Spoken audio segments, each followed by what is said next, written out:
Welcome to Seattle, the coffee capital of the United States. From the first Starbucks shop to the newest robot-operated coffee and all the unique places in between, Seattle has it all. Today we're exploring the top 10 unique coffee shops in the city, and I've saved the best for last, so make sure to stick around. And we're starting with the first one, the first ever Starbucks. We're now at a Pike Place Market in Seattle, in front of the very first Starbucks that opened back in 1971. This one feels like visiting history, and while it's relocated slightly from its original spot, this historic store still retains its classic charm. It even has the original wood floors and fixtures that preserve this old school atmosphere. Unlike some modern locations, it only serves the whole bean coffee, including the exclusive Pike Place Special Reserve, a roast that you won't find anywhere else. And it also features some of the unique merch, including the original brown mermaid logo. The lines here can get pretty long. Sometimes it can go over an hour. If you're not lucky and wait is too long, I can recommend skipping this one and go to a Starbucks Reserve Roastery instead. And this is where we're heading next. Starbucks Reserve Roastery is just a short 15-minute walk from the original Starbucks, and it feels like a coffee wonderland. The way they present it, it's a roastery and a tasting room. When you enter in the room, you're impressed right at the door because the place is so big and it's so open. It really feels like you're coming in a coffee wonderland. This is the first location of its kind. It opened back in 2014 and it inspired other places around the world, and now you can find 5 of them in Shanghai, Milan, New York, Tokyo, and Chicago. Inside you have 3 main areas. There is a coffee bar where you can try unique brews. There is Arrivia bar for the coffee-infused cocktails, and so here you would have to be over 21 and present your ID. And then there is immersive coffee experience. They also have exclusive souvenirs you can only get here, and they often do the coffee tasting right at the entrance. My favorite part here was actually watching the coffee roasting process. When I got there, it was just in time to see the fresh batch come out, and I even got a chance to chat with one of the main roasters in the location. My name is Mike Graham. I'm the master roaster for the Seattle Roastery. I've been with Starbucks for 23 years. Behind me is our robot G120 roaster. We roast about 125 pounds at a time on it. This is a big roasting drum. We're going to cook the coffee in there for about 12 minutes on average. It goes into this tray. The tray is just a big cooling tray. We'll cool it evenly for about 5 minutes. Once we're done here, we'll suck all the coffee up this tube here. It looks like the Augustus scoop pipe from Willy Wonka, but we use these in our big facilities too. So it's just a de-stoner to get rid of rock stuff. So yeah. That's impressive. Well, thanks a lot for the tour. The personnel here is very welcoming. They're passionate about coffee and they're happy to share. So if you are into coffee, definitely come here. You won't get bored. Our next place is a big jump in a coffee history timeline from Starbucks, the pioneer of the 20th century, to a potential pioneer of the 21st. This is the only coffee I know that is prepared entirely by a robot. The way they call it is the first AI Barista bot. It's one of the 2 locations and I haven't tried yet and I'm super curious to see. Let's go check it out. The 2 things I was curious about, one is how it's all done. And the cool part here is that you can observe every step of the process. And then the main question I had is the coffee actually good, or it's more of an entertainment, a sort of a gimmick? As it's fully automated place, you obviously place your own order and you do it on a tablet. And once it's done, it will appear on the big screen and you will have an exact time that it would take for your drink to get ready. And you also have your designated spot with your name and the little circle that reflects the progress. And once the robot starts preparing your drink, it's actually quite fascinating to follow all of the steps. If you look closely, you can see that they essentially took the equipment that any other coffee shop would have and combined it with this robot arm that they programmed. And I was also very curious of how well will it do with the latte art. And as each movement can be fully programmed, the latte art turned out to be quite spot on, and pretty cool to see that it has human-like movements which are very fluid and precise at the same time. And so now one last question that's left is, does it taste good? Time to try it.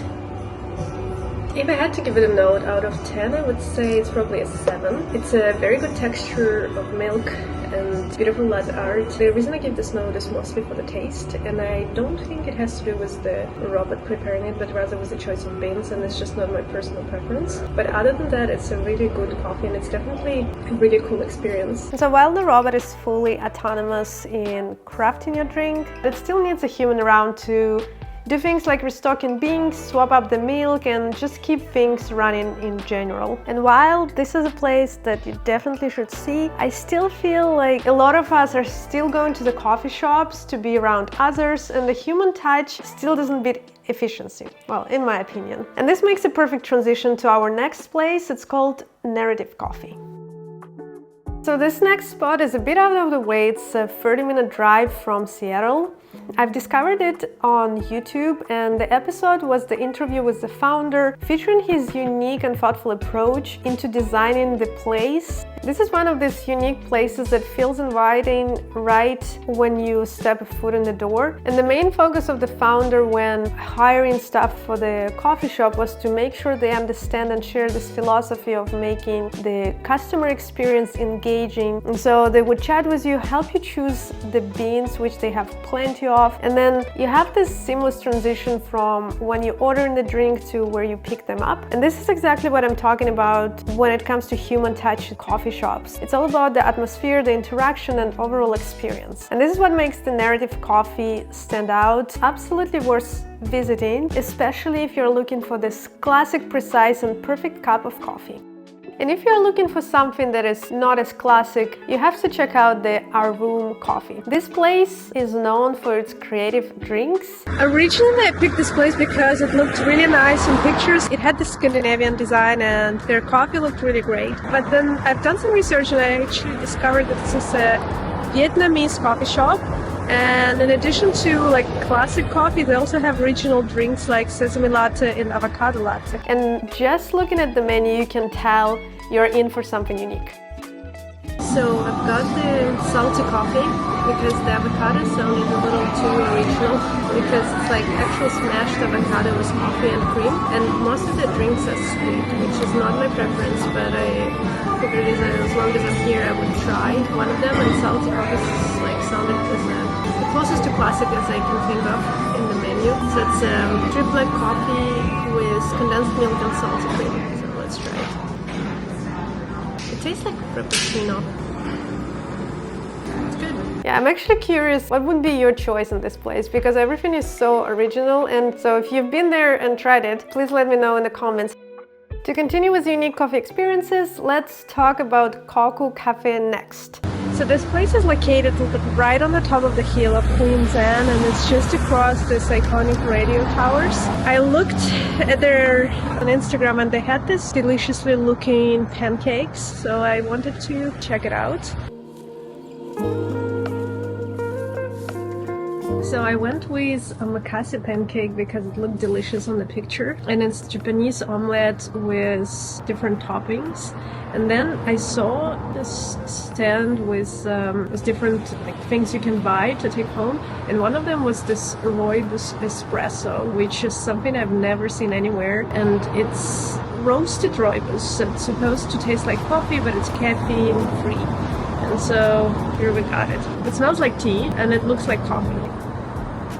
Yeah, I can't really put a finger on it. It's really in between the two. So yeah, you have this strong taste of rooibos. The texture is a bit more like coffee. So if you're here, I definitely recommend trying this because it's very unique. I have never seen it anywhere else, and it tastes really good. Okay, I just got the pancake. Let's try.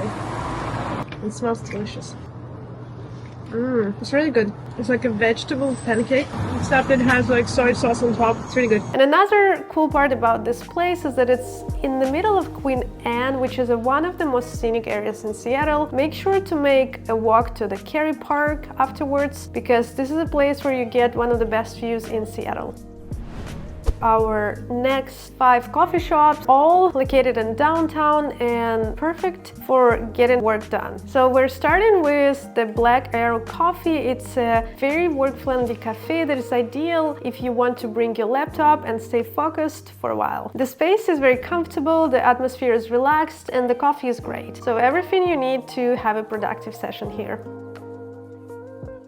The second working spot that I like is just 5 minutes away from the Black Arrow, and it's called Fulcrum Coffee. And this is another great option. What I like about this place is their design. It's bright, welcoming, you come into this big open space and it gives you that uplifting vibe that makes working even more enjoyable. Beyond atmosphere, their coffee selection is also fantastic. They have a great variety of beans and they offer a big selection of drinks, the classic espressos and filters, but also you can grab one of their signature drinks. I've tried a rose latte when I was there. It's a bit on the sweeter side, but if you have a sweet tooth and searching for something different, I can definitely recommend this one. And then before you go, you can also grab one of their beans for home. This is what I did and absolutely loved it. And the third work-friendly spot on the list in downtown is Archorhead Coffee. The downtown location is actually in a lobby of a high-rise building, and it gives this cool modern feel and has plenty of seating, great coffee, and good mix of like-minded people that makes it a perfect spot to stay productive. And because I had enough coffee as it is on this tour, I opted for one of their seasonal drinks like Nitro Mint Latte that is a cold brew with a choice of milk, and then it's infused with a mint syrup. Check their seasonal section because they have quite a few surprises there. And now we're to our last section and my 2 absolute favorites in Seattle, starting with the number 2, Hagen Coffee. This was the first coffee shop we tried when we landed in Seattle and we absolutely loved it. It has a Scandinavian vibe and the menu definitely reflects that. They serve my favorite pastry ever, cardamom buns. To me, it's a perfect pairing with a warm cup of coffee, and then the food we tried there was also delicious. They also have a couple of locations and the 2 I tried I absolutely loved. This particular one is my favorite. It's very spacious, really nice. It also has an outdoor terrace and it's super close to the Space Needle. So if you're discovering some of the Seattle's must-haves, this might be a perfect place for a coffee or lunch break. And now we're on to the number 1, and it's my absolute favorite coffee in Seattle. The place is called Mr. West. What makes it stand out for me? First of all, it's the design. The moment I walked in, I was blown away by how open, bright, and beautifully designed the space was. It just had this welcoming vibe that makes you want to stay forever. And not only the food was great, but the service and staff were also very welcoming. And one of the cool features they had is the order in app. So even if you're already sitting on the table, you can scan a QR code and place your order without even getting up to the counter. I just got my plate. I ordered Turkish eggs and a cappuccino. So let's try and see how good it is. It looks delicious.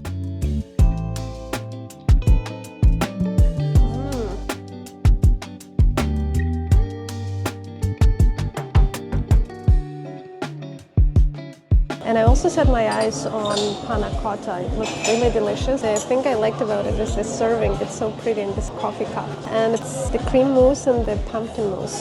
So let's try it. And then in the evening, it also turns into a bar. So whether you're looking for the coffee in the morning, the great lunch spot, or drinks in the evening, they've got you covered. So if you only have time to visit one place in Seattle, this is my number 1 recommendation. If you have more time and you've already checked all of the ones from this episode, here's a few more spots that you can definitely check out. And if you want even more, there's a full guide of 50+ coffee shops in Seattle that you can download in the description.